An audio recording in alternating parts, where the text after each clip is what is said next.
दर्शकवृन्द, अमेरिकामा प्रत्येक वर्ष आयोजना हुने एउटा अन्तर्राष्ट्रिय स्तरको मास्टर वेट लिफ्टिङ प्रतियोगितामा एकजना नेपालीले दोस्रो स्थान हात पार्न सफल हुनुभएको छ। यो नेपाल र नेपालीको लागि नै सिङ्गो गौरव र गरिमाको विषय हो। उहाँले प्राप्त गर्नुभएको यो काँस्य पदक र उहाँले कसरी त्यो सफलता हात पार्नुभयो भन्ने बारेमा मैले भैरहवा स्थायी घर भई भर्जिनियामा रहँदै आउनुभएका सो प्रतियोगिताका दोस्रा विजयी रूप कार्कीको निवासमा पुगेर सोधेको थिएँ। रूपजी, जुन यो सफलता प्राप्त गरेर तपाईँले हामी नेपालले एउटा गौरवान्वित बनाउने मौका प्रदान गर्नुभयो, म त्यसको लागि यहाँलाई हार्दिक बधाई भन्न चाहन्छु। धेरै धेरै महत्त्वपूर्ण उपलब्धि तपाईँले दिनुभएको छ नेपालको लागि। यो कसरी सम्भव भयो र तपाईँ यो कसलाई समर्पण गर्न चाहनुहुन्छ? तपाईँले यो जित्दाखेरि कस्तो अनुभव रह्यो कार्कीजी? हजुर, थ्याङ्क यू। यो चाहिँ कस्तो भन्दा सबभन्दा ठुलो धन्यवाद चाहिँ मैले अहिले सर्वप्रथम छोरालाई दिन चाहन्छु, किनभने उसको ठुलो देन छ। र अब कस्तो भन्दा अब हामी अलिकति चाहिँ पछि नै भएर आएका हौँ। उनीहरूलाई चाहिँ अलिक सानैबाट आएको हुनाले बढी यसमा चाहिँ नलेजबल भएको हुनाले छोरोको बलबुद्धिले गर्दाखेरि म यो हासिल चाहिँ गरेको छु।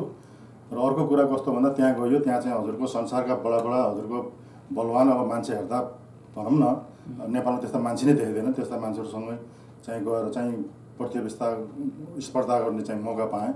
र त्यसमा पनि मैले चाहिँ युएस र क्यानाडामा चाहिँ हजुरको यो ठुलै चाहिँ खेल हो। यो पनि त्यसमा चाहिँ दोस्रो चाहिँ आफ्नो वेट र चाहिँ एजमा मैले चाहिँ दोस्रो यो चाहिँ सिल चाहिँ हात पारेकोमा चाहिँ म आफूलाई गौरव पनि चाहन्छु। र मेरो अर्को चाहिँ मेन चाहिँ मेरो चाहिँ अब गोल चाहिँ के छ भने वर्ल्ड रेकर्ड राख्ने एउटा गोल छ।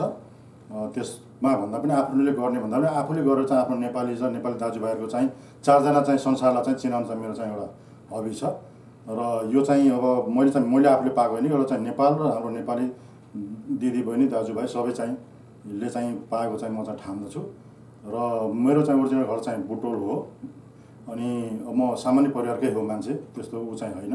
तर गर्दा चाहिँ पोसिबल छ र गर्दामा चाहिँ सम्भव छ भन्नेको चाहिँ म त्यसमा चाहिँ एकदम गर्व गर्छु। र कोही पनि मान्छेहरू चाहिँ मैले गर्न सक्दिनँ र इम्पोसिबल छ जसले भन्छ त्यो चाहिँ गलत होला जस्तो मलाई चाहिँ लाग्छ। र अब भन्दाखेरि अब आफूले गर्दामा हुन्छ भन्ने कुरो त्यसको पनि अब क्याटेगोरीहरू छन्। अब कुन गर्दा हुन्छ कुन गर्दा हुन्न भन्ने कुरो आफूले छुट्याउनु पर्ने हुन्छ। अनि अर्को कुरा चाहिँ सबभन्दा चाहिँ मलाई चाहिँ रमाइलो कुरो त्यहाँ गर्वको कुरो चाहिँ त्यो जज चाहिँ 40 इयर चाहिँ जज गरेर रहेछ, 40 वर्ष।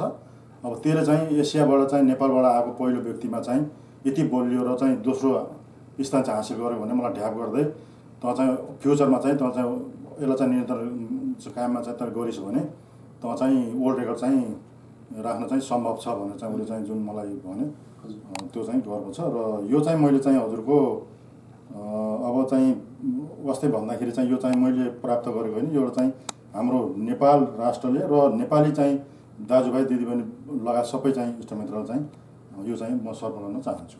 Thank you so much. यहाँलाई हार्दिक बधाई छ फेरि पनि। र विश्व कीर्तिमानको तपाईँको लक्ष्यमा सफलता प्राप्त गर्नुहोस्। शुभकामना रूपजी। Thank you.